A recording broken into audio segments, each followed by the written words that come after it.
Yata dahil miss kay ano, miss? Kay Dewey? Because he is Kay Dew. Philippine stand against the Spaniards.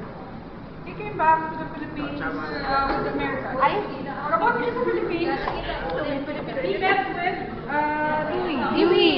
Nag-storya for the independence of the Philippines.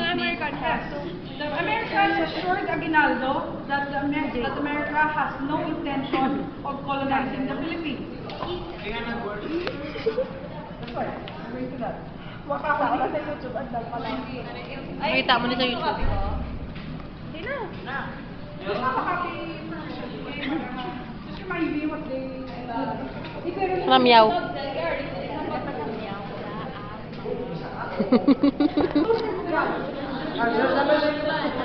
Oh, class!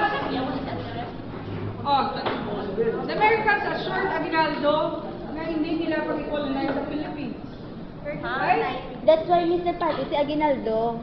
So, Tapos, the Filipinos, together with the Americans, fought with Spanish. The Spaniards. unknown to Aguinaldo, Dewey met with the Spanish officials. Wala ma. What was the deal that Dewey cut with the Spanish officials? Hindi na siya. No. Yeah, may nag-deal si Dewey behind the back of Aguinaldo.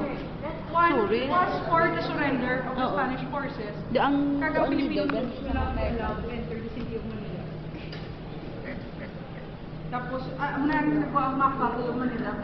Remember? Ang Manila Bay. It was supposed to be a map battle. Ang natabo, the Filipinos fought